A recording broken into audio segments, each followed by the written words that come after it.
सके, क्योंकि देखिए वो बुज़दिल दुश्मन था, रात की तारीकी में हमला किया, औरतों बच्चों को निशाना बनाया, पाकिस्तान ने भरपूर जवाब दिया और उसके बाद अब मोदी को छुपने की जगह नहीं मिल रही। और वो जिस तरीके से मैं समझता हूं कि उनका मीडिया उनसे सवाल कर रहा है, उनकी पॉलिटिशियन उनसे सवाल कर रहे हैं, उनकी सिविल सोसाइटी सवाल कर रही है, जवाब उनके पास है नहीं। तो ये जितनी आपको स्टेटमेंट्स नजर आ रही हैं और जितनी आपको ये जलसों के अंदर खिताबात नजर आ रहे हैं, ये एक फेस सेविंग करने की कोशिश है, ये एक खिफत मिटाने की कोशिश है, शर्मिंदगी खत्म करने की कोशिश है। आप फर्क देख लेना, कल पूरी कौम ने फील्ड मार्शल आसिम मुनीर साहब को जब वो कंफर्मेंट हुई बैटन की, कल पूरी कौम ने सेलिब्रेट किया, पूरे मीडिया ने, जर्नलिस्ट ने, एंकर ने सेलिब्रेट किया, पूरा पाकिस्तान मुत्तहिद था, पूरे पाकिस्तान के अंदर एक खुशी की लहर थी। तो क्या वजह है कि इंडिया के अंदर अब ये सिर्फ जो है वो ये इस तरह के धमकी आमेज रवैया ही रह गया है और उनको पे अब सवालात उठ रहे हैं जिसका उनके पास बिल्कुल जवाब नहीं है। तो मैं समझता हूं एक नाकाम पॉलिटिशियन और एक हारा हुआ प्राइम मिनिस्टर है मोदी, जिसके पास अब कोई जवाब नहीं बचा कि उसको अब फॉरेन डेलीगेशन लीड करने के लिए भी कांग्रेस को आवाज देना पड़ी, क्योंकि मैं समझता हूं कि कांग्रेस के अंदर से जो सवाल कर रहे हैं उसके ऊपर हमारे डेलीगेशन की मुकम्मल तैयारी है। जब आप इंटरनेशनल फ्रंट्स पे जाएंगे, जो हमारा एक प्रोविंस है और तो डिस्प्यूटेड टेरिटरी है कश्मीर, जो आज इंडिया के पास भी है,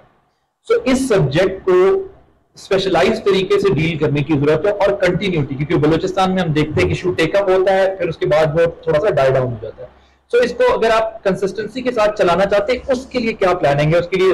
ऑल पार्टीज कॉन्फ्रेंस अपनी जगह, लेकिन आपकी गवर्नमेंट को कंसिस्टेंसी के साथ all over the world Balochistan के इशू को टेकअप करना पड़ेगा, क्योंकि इंडिया जो है, जिस तरह भी आप खुद भी बात कर रहे थे, मीडिया के थ्रू इसको इंटरनेशनलाइज रखता है। हमने इसकी कंसिस्टेंसी के लिए क्या करना है, इसके लिए क्या? देखिए, तो आपने कश्मीर का जिक्र किया, अल्हम्दुलिल्लाह मैं समझता हूं कि पाकिस्तान की कामयाबी है कि कश्मीर दोबारा से इंटरनेशनलाइज हो गया और उसको प्रेसिडेंट ट्रंप ने अपनी ट्वीट में जिक्र किया एज अ डिस्प्यूटेड इशू, तो वो it's back on the table. और मैं समझता हूं कि ये बड़ी डिप्लोमेटिक सक्सेस रही है। कश्मीर इशू इतना हाईलाइट पहले कभी नहीं हुआ जितना अब जो है वो इंटरनेशनलाइज हो गया। देखिए, बलूचिस्तान के हवाले से एक रोल गवर्नमेंट अप्रोच मौजूद है अपनी जगह पे, और ना सिर्फ एपेक्स कमेटी बल्कि अब मुकम्मल तौर पे हर डोमेन के अंदर स्ट्रैटेजीज बन रही हैं।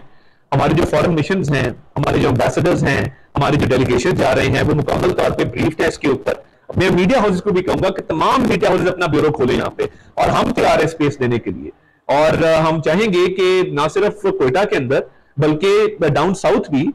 मीडिया का एक प्रेजेंस होनी चाहिए, उसके अंदर अपना किरदार अदा करेंगे। तो मीडिया की डोमेन के अंदर बलूचिस्तान में टूरिज्म का बड़ा पोटेंशियल है, तमाम डोमेन्स के अंदर जो है वो whole of the government approach और पूरी नेशन के साथ खड़े होना होगा। और बलूचिस्तान गवर्नमेंट ने बहुत अच्छा काम किया पिछले चंद महीनों के अंदर, और सीएम बलूचिस्तान भी जो है वो बड़ी मुबारकबाद के मुस्तहिक हैं जिस तरीके से वो सारे एफर्ट को लेके चल रहे हैं। तो मैं समझता हूं कि आप देखेंगे कि एक whole of the government approach के साथ और एक एफर्ट के साथ और एक सस्टेनेबिलिटी के साथ, कंसिस्टेंसी के साथ, कि हम तवातर के साथ यहाँ पे आते रहेंगे और इन चीजों को डील करते रहेंगे, जिससे मैं समझता हूँ कि एक ओवरऑल बहुत बेहतर है।